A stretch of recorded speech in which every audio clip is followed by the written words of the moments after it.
Saan pa tayo kukuha ng pako, Ate Job? Doon po. Doon, medyo malayo pa. Opo. Kasi wala na kasi dito mga kabayan, kaya tatawid kami doon. Siyempre, kinakain din na mga kabayan, nauubos din eh. Hindi naman basta-basta yon, uusbong. Kaya, pupunta kami. Ay, may nanguha ng pako ata, Ate Job, oh. Ayan. Naglalayag po. Ha? Naghahanap po ng kabuhayan, naghahanap po ng laing. Laing? Opo. Laing yung ginagawa niya? Opo. Oh, akala ko nanguha ng pako. Hala, mag-isa lang si ate? Ate Jovi? Opo.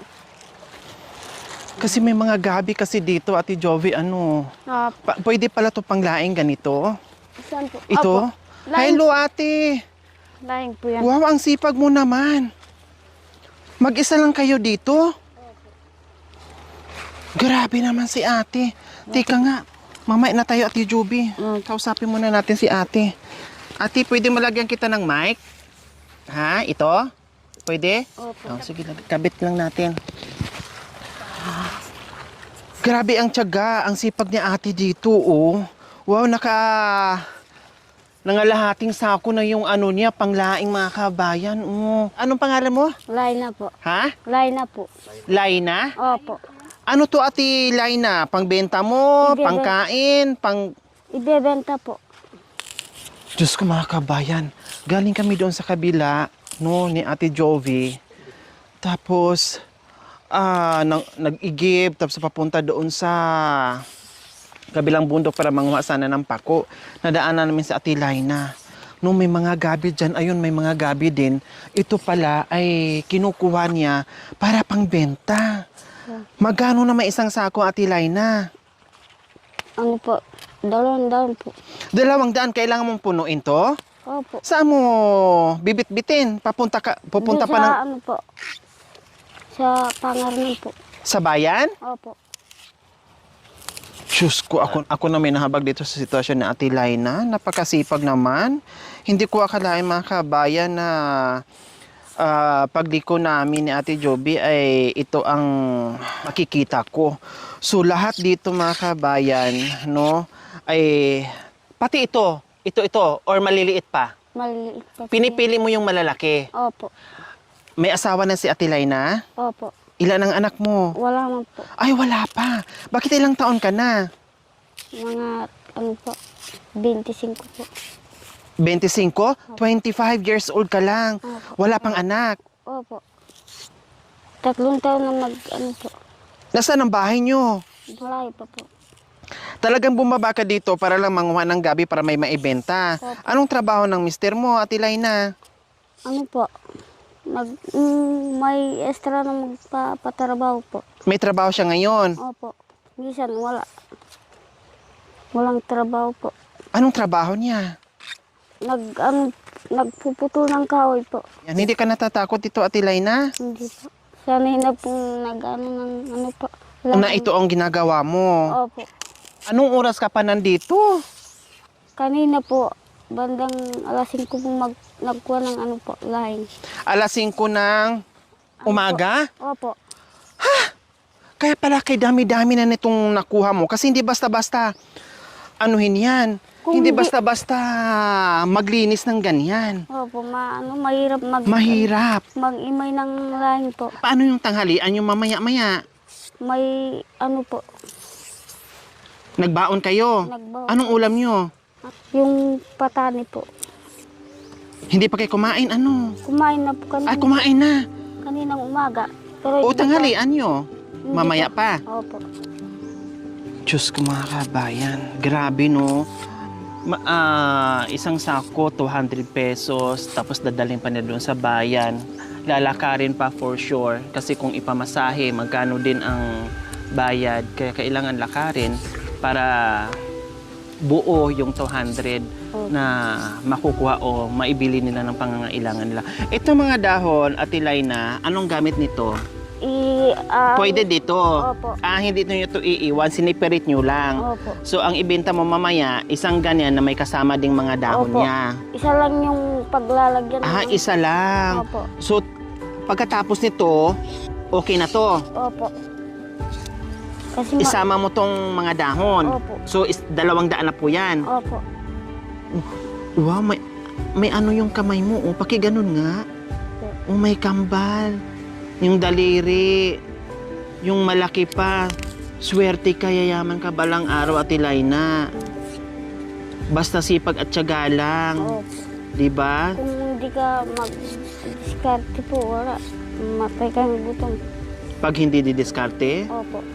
Pag si mister mo lang ang kikilos, Wala po. walang mangyayari. Wala. Wala ka pang anak, di ba? Opo. Dalawa lang kayo kumakain, pero naramdaman mo na yung hirap ng buhay. Opo.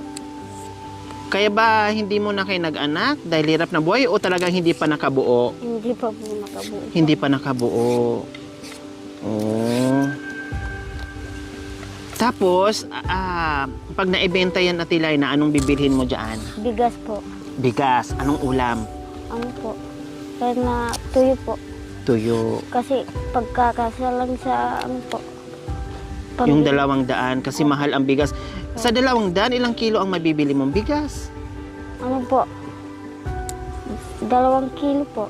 2 kilo. Tapos, kapirasong tuyo. Opo.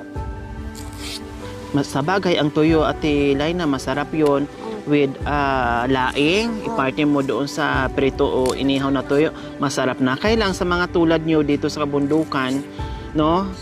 Although marami ditong mga gulay, siyempre, parang nakakasawa naman din kung walang ibang ulam, kung puro na lang gulay. Siyempre kayo, tulad nyo, kaya nagpupursige kayo, nagtsatsaga kayo sa paghahanap buhay dito sa kabundukan kung ano-ano na lang talaga na pwedeng ibenta, kinukuha nyo. Kasi nangarap din kayong makakain ng masarap na Opo. ulam. Biro nyo, ang pangarap nyo lang ay makabili ng bigas at tuyo. Hindi na nangangarap ng isda, hindi na nangangarap ng karne. Di ba? Mahal po yung bigas ay kahit po. Mahal Wala. yung karne. Opo. Tuyo na lang para mas mura. Opo. Ano bang gustong bukod doon sa tuyo na sinasabi mo? Ano bang gusto mo pang ulam na sa tingin mo na ang sarap-sarap kainin, yung namimiss mong kainin, Ate Laina? Manok po. Manok? Opo. Anong klaseng luto yun, Ate Laina? Adobo po. Adobo. Marunong ka naman magluto. Opo. Matagal mo nang hindi nakain yung adobong manok? Opo. Yung kamay mo, pakiganyan nga. Grabe, parang akala mo mahawak ka ng uling, no? Opo. Yung dagta ng Laing po. laing. Hindi Makati? Makati po. Pag nabasa po, Nabasa ng tubig. tubig. E paano yan? Pag naglinis ka, hindi mo nabasain ng tubig? Iyan mo sa ano po.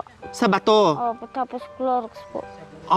Kasi kung iganon mo lang siya basta-basta sa tubig, mangangati ka. Opo. Tapos iyan mo sa... Kakalat sa balat. Opo. Pero pag ganyan, hindi siya Makati. Hindi pa po. Oh my God. Grabe. So, ayan. Talaga siguro dito tayo pinadaan. Kasi may tao ditong nangangailangan ng ating pagmamahal na napakatyaga. No, na napakahirap ng ginagawa niya. Wala kang makikitang bahay dito. Wala ka rin makikitang mga tao. Pag hindi mo sadyain, pag hindi ka nag-igib dito, pag hindi ka naglaba dito, walang tao kasi ang mga bahay nandoon sa itaas. Pero siya ay nandito kasi kailangan niyang kumita dahil mamamatay daw kung hindi gagawa ng paraan, kung hindi ka didiskarte. No? At pagkatapos ito, umuwi ka na, ha? Opo. At magpahinga ka muna. Bibigyan kita ng pambili ng manok. Para ang ulamin mo mamaya ay adobong manok. Ayos, Ate Laina? Opo.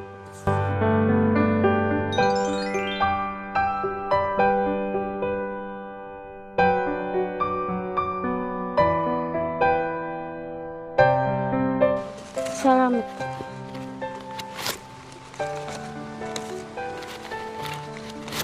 Ayan. Bilhin ko na yung laing mo. Kapalit yung pera na hawak-hawak mo ngayon na halagang 5,000. Salamat po sa binigay niyong ano po, pera po.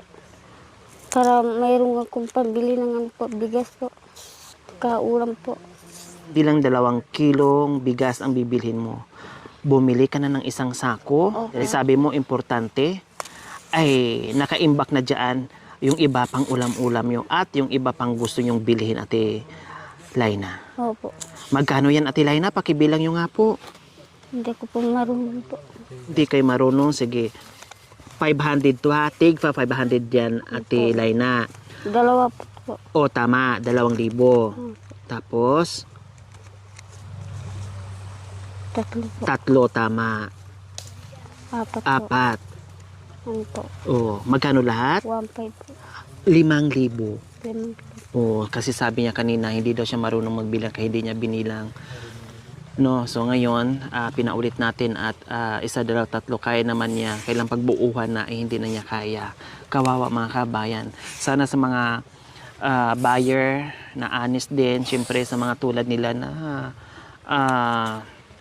hindi nakakapag-aral, hindi marunong magbilang, hindi marunong magbasa, wag natin lukuhin, bagkos tulungan at turuan natin sila. Okay? Yung asawa po. Ay, nandyan na si Kuya. Hello, Kuya. Hello. Naglilinis ako ng kamuting kahoy yung matanda kanina. Inupahan kayo maglinis doon sa Kamote. pananim ng mga kamuting kahoy. Oo. O asawa mo pala ito. Opo. Wala kayong anak. Wala po. Napakasipag ng asawa mo. Kahit mag-isa dito. Oo. Puro kayo, parehas kayong masisipag. Oo, May mag- kanya-kanyang Magtulungan po kami sa trabaho, kung anong trabaho, nagtulungan po kami. tama. Kasi sabi niya, nandoon si mister mo, Oo. ay nandoon yung mister ko, siya naman nandito. Tama yung ginagawa nyo, no? Oo. Kahit gaano kaliit yung income o yung kinikita nyo, basta parehas kayong dalawa na nagtutulungan, kahit papaano, makaraos sa araw-araw o sa pangangailangan nyo, kuya. Oo. O ngayon, si Ate Laina, naswertihan kasi napadaan kami dito dahil pupunta kami doon sa itaas manguha ng pako. Nagulat ako, mag-isa lang siya dito. Ngayon, Oo. ay nabigyan namin ng biyaya. Oo, maraming salamat. Nakatanggap ako ng biyaya po. Di dapat magpasalamat ka sa kanila na binigyan tayo ng tulong. Kuya Sani, hindi daw siya marunong magbilang. Kayo marunong magbilang? Marunong po. O, i-check nyo nga kung magkano yung binigay.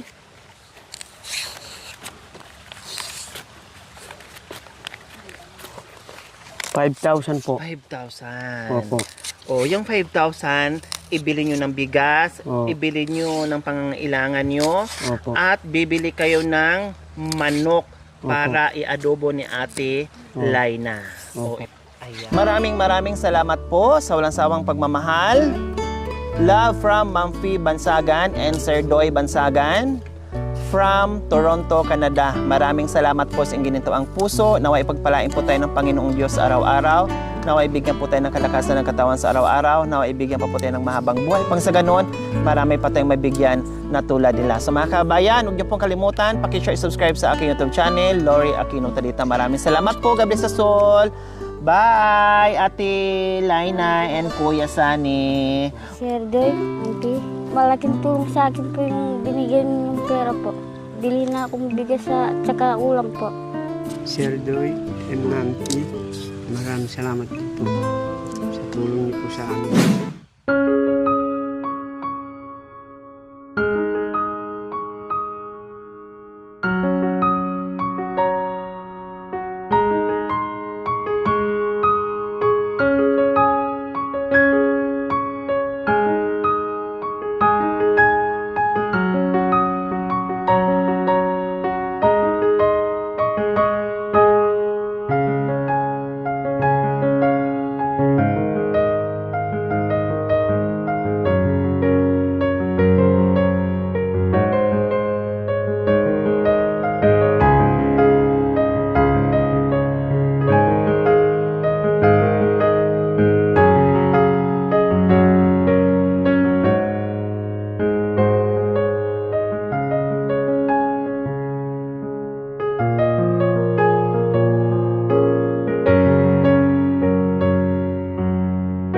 Thank you for watching. Don't forget to like, share, and subscribe. Hey there. Subscribe to my channel. Aquino Talita, Lori Aquino Talita, mabuti ang puso, di kayo hahayaan, tutulong sa mga kababayan.